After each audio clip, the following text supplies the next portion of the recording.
Dude, what the fuck, man? That was fucking Under Darkest Skies, man. Hello? Hey, how you doing there, Zach? Dude, what the fuck is going on, man? That was fucking badass, man. What the fuck is going on in the world of Under Darkest Skies, man? A whole bunch of stuff at the moment. Right now, it's looking like we should probably be announcing the addition of a lead guitarist sometime this weekend, and probably a drummer next week, which will fill out our lineup finally. We're hoping to get into the studio in Denver, Colorado, in sometime in August here. Hell yeah, man. So these are these just demo tracks? Those are tracks that Adam and I basically wrote, performed, and produced and released and promoted all by ourselves. Those first four there. Nice, man. So tell us, give us a little history about the band, man. Tell us how you guys got started and. Well, back in when we first started this out, probably I think it was mid 2000s. We basically kind of started out almost as like a doom metal band. We had released a full length album, I think in 2007. Life kind of happened amongst us all, and we ended up having to take a break. We brought it back early May of last year, which would May 4th was when we dropped the track "All My Life I've Hated This Thing Called Living" with Greg Burgess from Allegiant on the Castle lead guitar. So basically, we've been just continuing on since last year. Writing and releasing new material. Every time we do an interview, someone asks, usually what, where we got the band name from. Well, like I said, when we started, it was basically kind of like a doom metal type thing, and we kind of took it from "My Dying Bride" from the song "From Darkest Skies." We just changed the name "From" to "Under," and that's where we got it from. It's kind of a homage to "My Dying Bride." Very cool, man. So tell us about your local scene there, man. Where are you guys from, and what's it like there? We're from Sheboygan, Wisconsin, which is kind of in between Milwaukee and Green Bay. So we got, I don't know if you ever heard of the band Mortiscold. They're signed to Peaceful. They're from our area. Milwaukee, the Cobber is from north of us, from Two Rivers. They're prosthetic. There's actually a lot of really good bands here in Wisconsin. Casket Robberies from Wisconsin, but they're further southwest in Madison. Basically, the scene is alive and well here in Wisconsin. Hell yeah, dude. So, tell us, fucking, like, as far as your live show, man, for anybody out there who hasn't seen you guys live, what could they expect?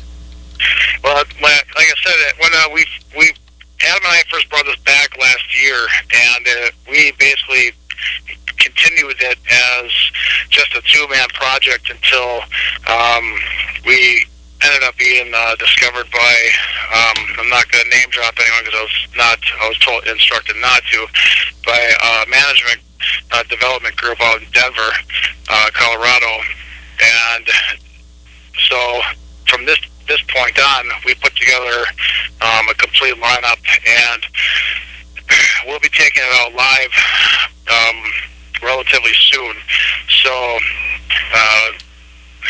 between Adam and I, we've done plenty with our old bands, a lot of live shows in the past, but so far we have not taken Under Darkest Skies out onto a stage yet. It's been basically a project that started with just two people and grew into something else now. So soon. Very cool, man. So this is brand new. This is fucking fresh. Yeah, pretty much. Hell yeah, dude.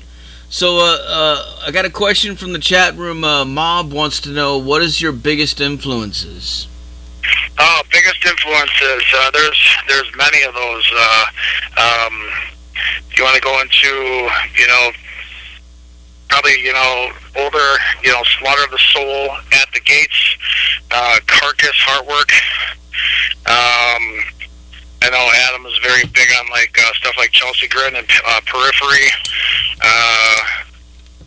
I mean, it's pretty much anything goes when it comes to our overall influences. I mean, like I had mentioned, Doom, where we're big into doom metal too, even though we don't do much of that stuff anymore. Like My Dying Bride or Draconian. I mean, I personally love stuff like the Doors and even Korn. So it's just kind of all over the board. Very cool, man. Another question from the chat. Vicky wants to know: are you guys planning on playing in Canada at some point? If everything keeps going the way it's going right now, we'll be hoping to be filming everywhere. Probably within. Actually, since this year's already halfway through, I'd probably say sometime next year. That's our hope and that's our goal. Right now, we're fundraising right now just to be able to start this whole process. Basically, gotta spend money to make money, which means professional. Getting into a professional studio, professionally produced music videos, all that stuff, and from there the ball keeps rolling. So. Oh yeah.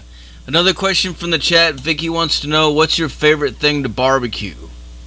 Favorite thing to barbecue? I'm from Wisconsin here, so probably just your standard bratwurst.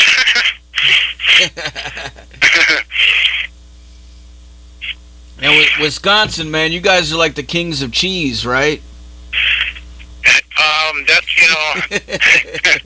yeah, that's what everyone knows are things, but if you actually look at data, California produces more dairy products than Wisconsin. So, but everyone knows Wisconsin for the cheese stuff, because of the Packers fans wearing the cheese slices on their heads all the time. Hell yeah, dude. So, did you guys have a good 4th of July, man? Did you guys do anything special? It was kind of a laid back 4th, just chilled out, didn't do a whole lot. It's been hotter than hell here, like around 90 and humid, tropically humid here, so didn't do a whole lot, so just kind of like a relaxed type of day. You? Oh yeah. I had to I had to work today, so I didn't do much of anything yesterday. I went out on the lake with my son for a while, and we came back home before it got too wild. Yeah, that's one thing that does happen at 4th of July. It does get wild. Sounds like a goddamn war zone around here. Yeah.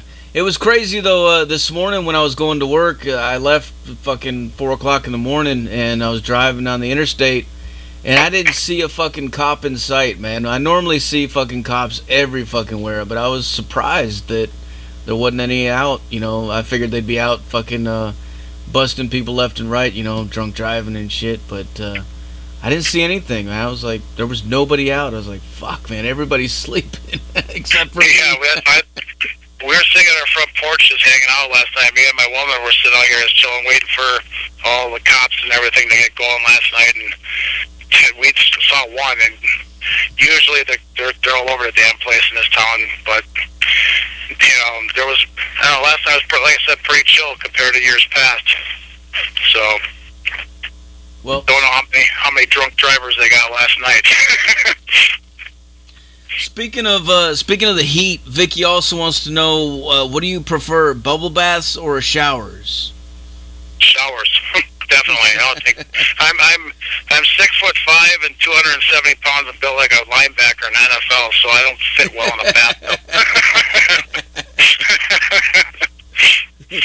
Gotcha. Another question, she wants to know, if you guys could tour with anybody, who would you tour with? Definitely like our friends in the Legion, because I've known those guys since basically, they started with their first album. Been friends with them ever since.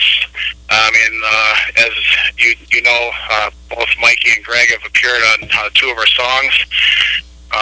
Riley McShane is going to be doing guest vocals on an upcoming song, and that'd be one band, and probably my favorite other band right now, probably Soilwork. Yeah. Yeah, Bjorn Strid's is hands down my favorite vocalist. The guy is just absolutely amazing. Well, as far as your live shows that you have played with the other bands, what are some of the like most craziest fucked up things that you've witnessed or been a part of? Okay.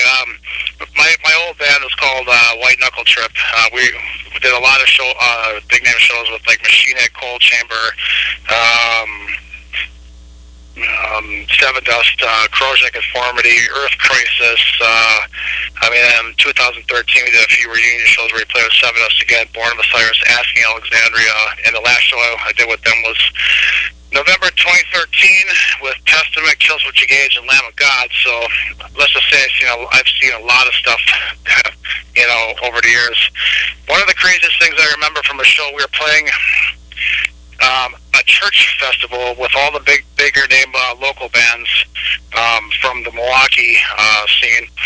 And believe it or not, it was a church festival. I shit you not, in a church basement. And the place was packed, basically, the whole damn thing full of metalheads. Our fans ended up stickering up the goddamn place. There were stickers all over the place. I end up, I get kind of lost in the music when I performed, so I kind of like swung forward the front of the stage, the mic in my hand. I ended up hitting some guy in the face on accident, knocking two of his front teeth out. And the craziest thing about that was the guy came up to me after the show and he's like, "Dude, you knocked my fucking teeth out, bro. That was fucking killer." And I'd have been pissed if someone knocked my fucking teeth out, but dude was so fucking drunk he didn't give two shits. I mean, I felt bad I knocked his teeth out, but I didn't do it on purpose. So. That's fucking crazy, man. Oh yeah. Did you happen to see that video that was posted the other day of Metallica doing that show in I think Manchester in the fucking pouring rain? No, actually, I have not. I can throw, my respects to Metallica. Because I'm not going to, shit on that band completely because, it's not, you can't. They're one of the the Godfathers of thrash metal, and they're a legendary band. I mean, I grew up on Metallica stuff, but up until Justice, that was, to me, that was my Metallica growing up. Was from Kill 'Em All to Justice. I didn't mind like Death Magnetic wasn't so bad, and their latest one wasn't so bad either. But that load and reload stuff kind of lost track, and I haven't really paid much attention to Metallica very much as of late. Plus, Dave Mustaine was like my idol growing up. When I was learning how to play guitar and everything. So I've always been more of a Megadeth type of guy. I just gotta wonder what that was like for like as far as the tech fucking aspect of it, man. Fucking water fucking just everywhere on everything, man. Like, holy fuck. I played outside in the rain before, and I remember ended up hitting my lips on the microphone and getting shocked. So I can't imagine it was any kind of fun playing in the rain. Especially with everything up there. It should have been well covered, but if it's not, easy way of getting jolted. But I guess you gotta do what you gotta do, in the heat of the moment. You're up there and it just starts pouring down, why fucking stop, man? Just might as well keep going. Well, fuck yeah. Plus, you don't want to piss off, all those people out there. Look what happens when you have bands walk off the stage. Axl Rose did it, how many times he stirred riots. That's what you risk if you walk off the stage. I wouldn't want to, if I was in Metallica's position there, I wouldn't have, I just would have kept on going. I wouldn't have walked off stage. You got to do what you got to do, like you said. Yeah, totally, man. And that reminds me, I was reading an interview with Slash recently, and he was talking about Axl just like totally doing like a 360 as far as all that kind of shit's concerned. Like compared to what they used to do nowadays, he's like, man, that guy's just fucking like a workhorse, man. He just non-stop. I'm like, it's weird. Yeah, I personally, I can't. I've been a fan of, Appetite for Destruction is a classic album. Mm-hmm. But you listen to that album to this day, and it is a flawless, heavy or hard rock album. That that album is great. I mean, that was 1987 when that dropped. You know, I personally cannot wait to see what Guns N' Roses, you know, comes up with next, because they say they're going, you know, writing new material. There's going to be a new Guns N' Roses album. Hopefully it doesn't take as long as, you know, was it 12 years, the last one? Yeah. Chinese Democracy, whatever. But, you know, having Slash and Duff back in the band and everything, I'm actually really looking forward to see what happens with Guns N' Roses. I am too, man. I'm definitely looking forward to that. I feel like they're on the right track right now, and I'm hoping that it's not going to take that long. Yeah, I'm actually really excited about that. One thing I wish that would actually happen is that the guys from Skid Row would get their heads out of their ass. Bring Sebastian Bach back. I mean, bottom line, for you metal fans out there, you know, Slave to the Grind was the first actual metal band or metal album to ever drop a Billboard Top 200 at number 1. Debut. First one. It did. That's it. And Slave to the Grind is still one of my favorite albums to this day. It's heavy as fuck, man. It's heavy as fucking fuck. Fuck yeah. And dude, and Sebastian Bach at his prime, that guy's range, God, I mean, who knows what he can do nowadays, but still, you know, just do it for the fans, man. The fans have been wanting it for years, but, you know, the guys in the rest of the band don't want nothing to do with him for some reason. I mean, I've seen, you know, how they kind of acted on that one show on VH1 where they did that stuff with Ted Nugent and stuff, or almost seemed like Scott Ian and Ted Nugent were like his daddy and stuff like that. But dude, just do it for the fans, man. Yeah, I totally agree, man. I know he's doing a 30th anniversary tour where he's playing the whole first album front to back. Yeah, I saw that. I mean, that's cool and all, but I mean, it'd be a different thing if it was actually under, you know, Skid Row, you know, with the rest of that band. Well, he reached out once again and said, you know, hey, if any of the guys want to join me on this thing and celebrate it, they're more than welcome. And they turned him down again, but except I did see recently Rob Affuso, the drummer, who's actually not with Skid Row anymore. He contacted him and said, dude, I'd be down. So at least he's got one of them. Yeah, who knows? Maybe the other ones will fall in line now. Maybe so, man. I saw also that he's going to be playing "Slave to the Grind" front to back too at the show at the Whiskey. Yeah, that's awesome. Like I said, you know, I love that album to this day. I still listen to that album to this day. And not only is it heavy, but the vocals are amazing all the way through. The lyrics are amazing. The emotion's amazing. That album is a classic album. I mean, you know, a lot of people could, you know, go back and shit on some of those hair bands and stuff, but I mean, the Skid Row Slave to the Grind that album is just badass. Oh, it is, man. And he still hits the notes too, man. I watched some videos of Skid Row with their newer singer, and I just was like, oh my god, man, seriously, how can they sleep at night, man? I just I don't get it. I don't either. I don't understand it either. It's like you got a guy, your front man, you know, basically begging you to come back. You know, let's do this together. And you got the other guys on the other hand who are just like, fuck it, I don't want to touch it. You know, it's like there's nothing that unless Sebastian Bach like killed their mothers or something like that, which you know he never did. But I mean that would be the one reason why I would say, you know, okay, fuck it, I don't want nothing to do with this fucking guy. But, you know, bottom line, there's nothing he could have done that bad where they're like, you know, we can't mend this shit, you know, over time, you know? Yeah, I know. It seems like that's what all the fans are wondering, you know, like, what the fuck happened that was so bad that they can't get over? Because nothing's come out as far as we know, you know, like, they've all been in books and stuff, and they've written stuff, and they've done interviews, they've talked about everything, but nobody's actually said anything about like what really happened that went down that really caused it to just. Yeah, I have never heard, a concrete reason either. I mean, everyone knows Sebastian, you know, from what you've seen, he is kind of obnoxious. Big fucking deal. Who cares? You know, he is what he is. The guy is fucking an amazing singer. You know, bring Skid Row back. You know, everyone wants to see it. You know, I remember fucking seeing Pantera open for fucking Skid Row. You know? Yeah. Yeah, I would love to see fucking Skid Row come back, you know, with Sebastian Bach. Otherwise, it ain't worth it.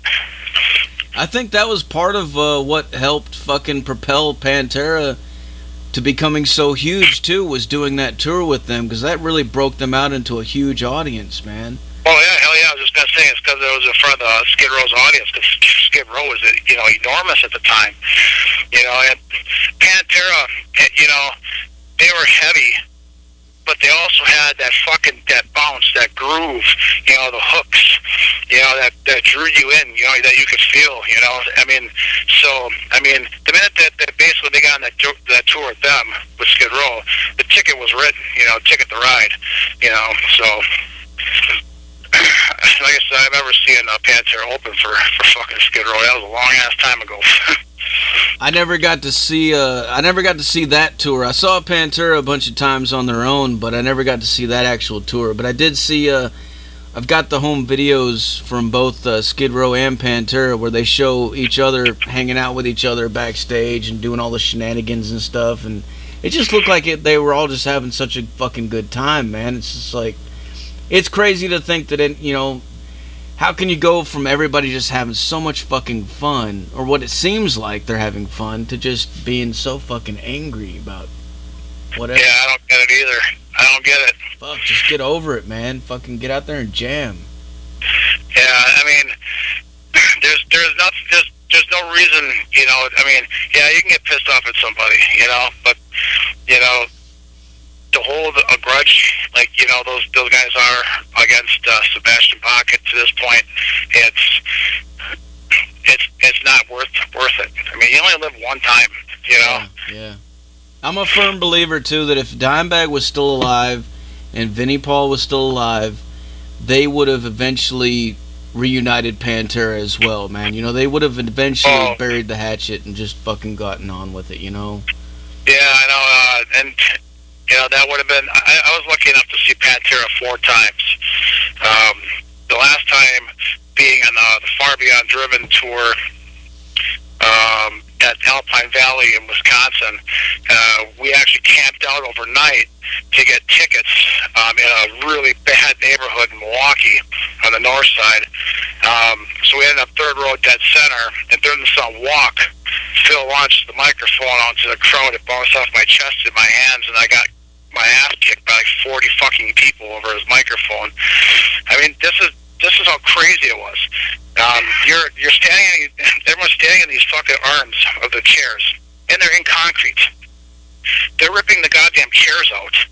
You know, during Pantera's set, Phil's fucking knelt down in front of the stage during the song A New Level, and a fucking seat where you sit, the plastic part hits him off the fucking chest. You know.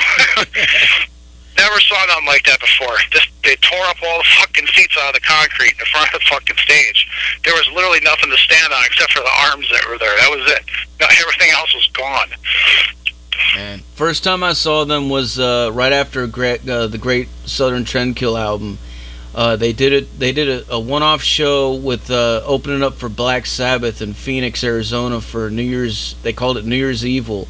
I think it was like 99 or 98. And the lineup was Soulfly, Slayer, Megadeth, Pantera, and then Black Sabbath. And every band leading up to Black Sabbath was trying their best to just fucking like go totally fucking apeshit. You know, because obviously Sabbath was there closing the set. So it was like you could tell everybody was giving their all, man, because, you know, their fucking idols were about to hit the stage. So they wanted to... So everybody was one-upping each other, and that was an insane fucking show, man. Oh, yeah, I mean, you're playing it, like you said, everyone that, you know, on that show, everyone's playing in front of fucking Sabbath, you know, Ozzy, you know, fucking, the father of metal, basically, the metal riff is, you know, Tony Iommi, so hell yeah, you gotta be at your fucking A game at that point, you know? Oh, yeah, man.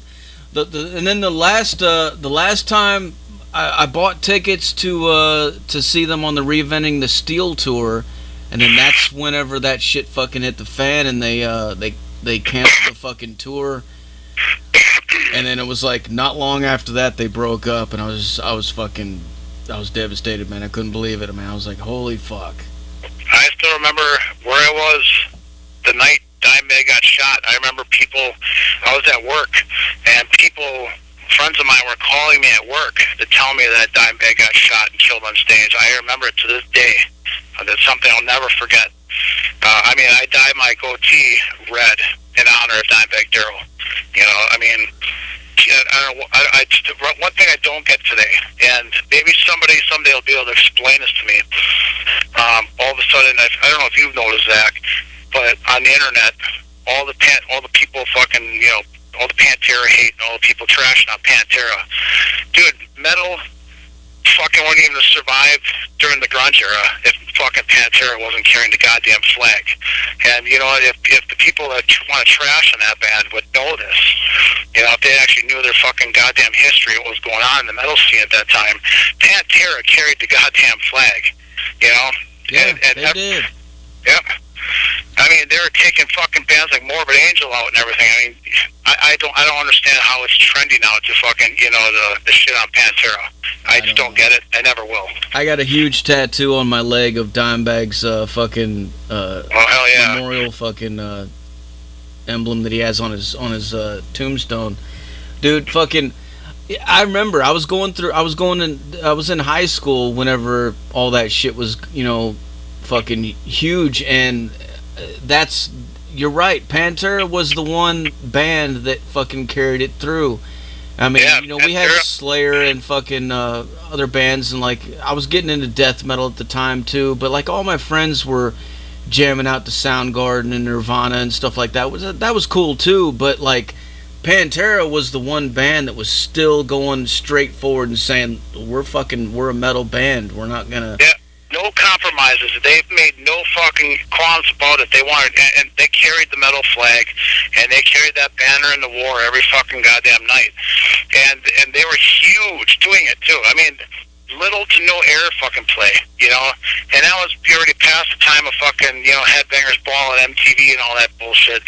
So Pantera was doing it basically on the back of word of mouth, I remember standing actually in line before midnight, the night before Far Beyond Driven fucking came out in 1994.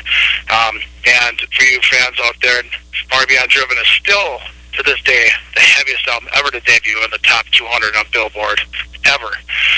Anyway, like I said, Pantera did this all while fucking there was nothing but you heard nothing but Nirvana and Pearl Jam and like you said, Soundgarden and stuff. You couldn't get away from that stuff.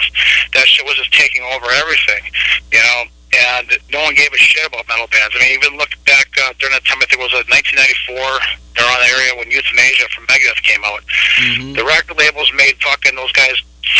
Dave Mustaine cut his fucking hair and all that shit, and they weren't, flannels and shit and stuff in the fucking album fucking sleeve. Trying to look fucking different, Pantera fucking carried the flag, and that's just the bottom line. Pantera deserves all respect for that fucking shit, basically alone.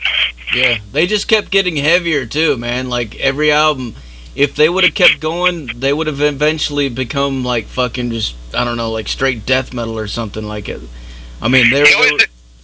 always had the glimpses, the moments, what they'd sound like the song Slaughter and stuff like that, Mm-hmm.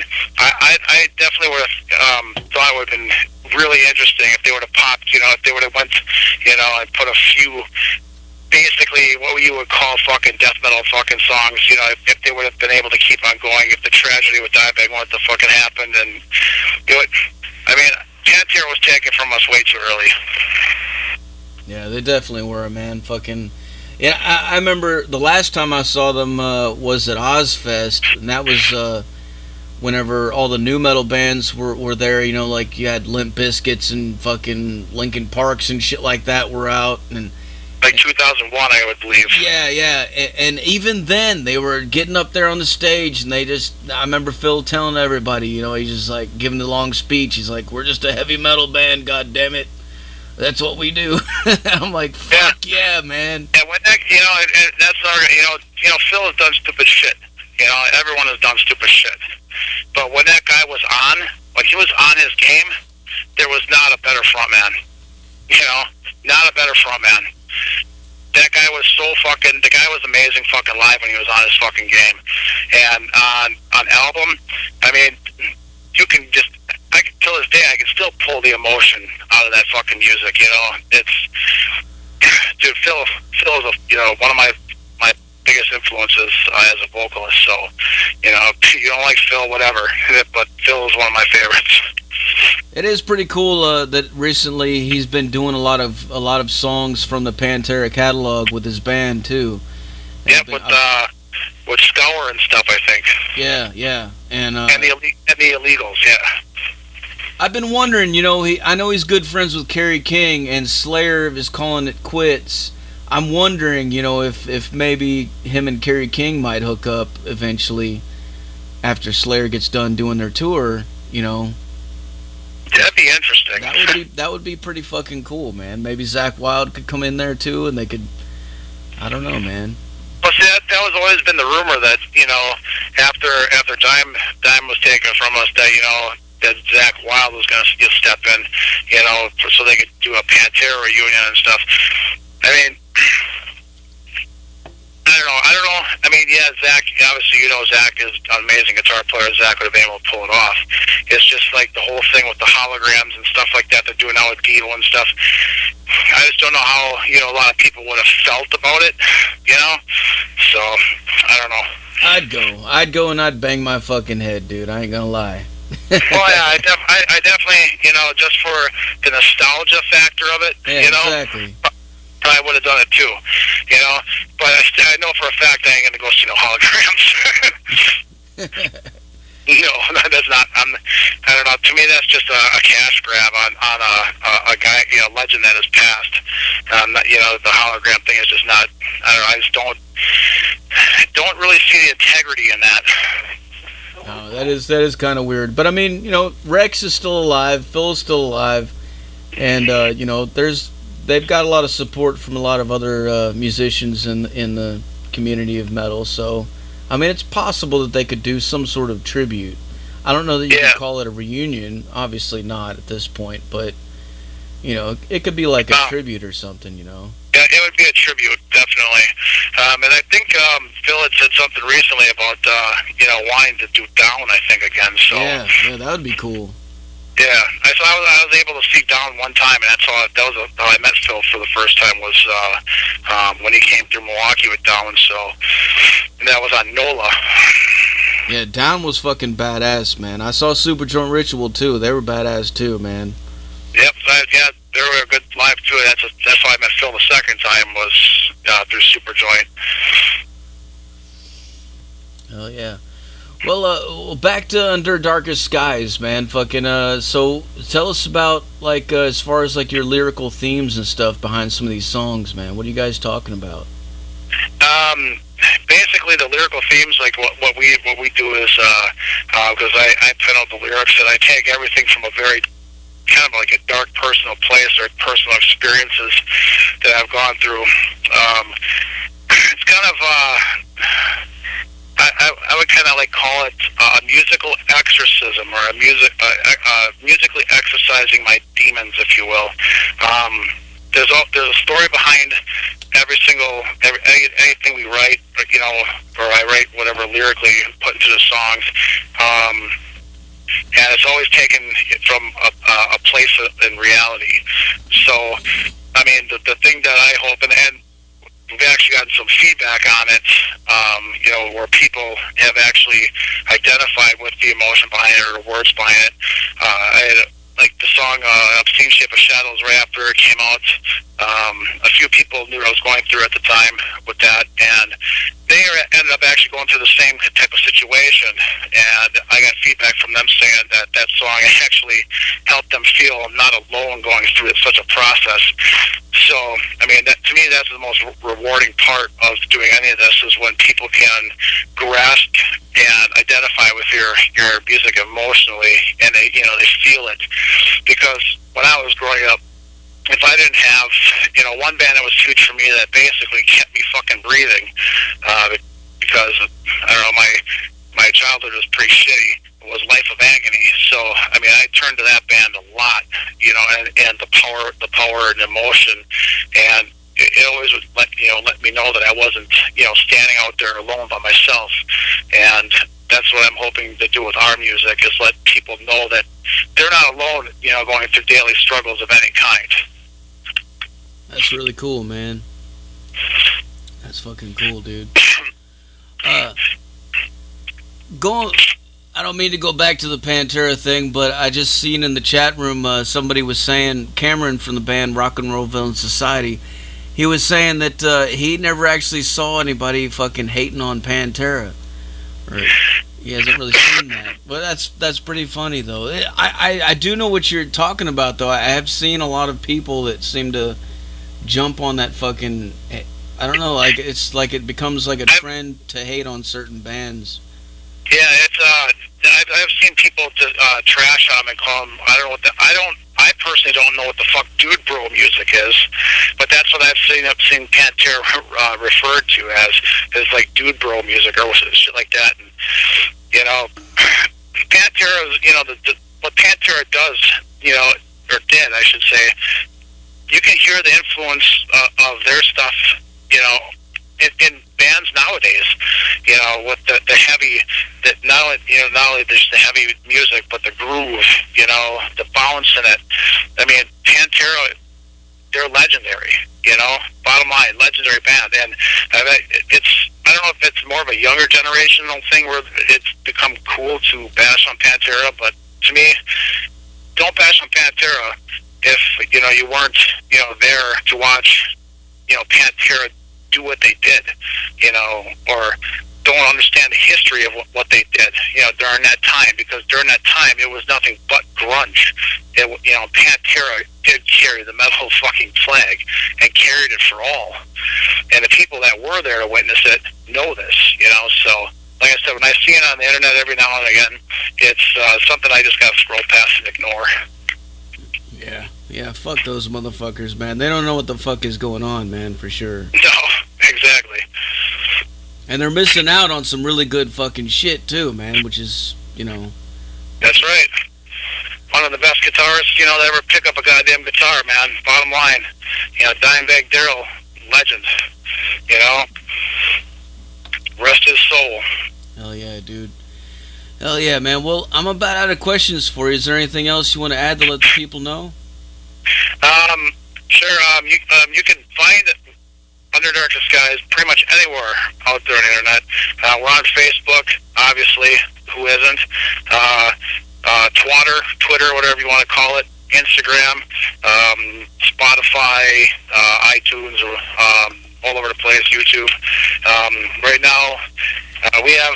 If you're on our band page, by chance, like I said, we're doing a fundraising thing right now through Kickstarter, because we're trying to raise basically the minimum we need to get into the studio in Denver, Colorado.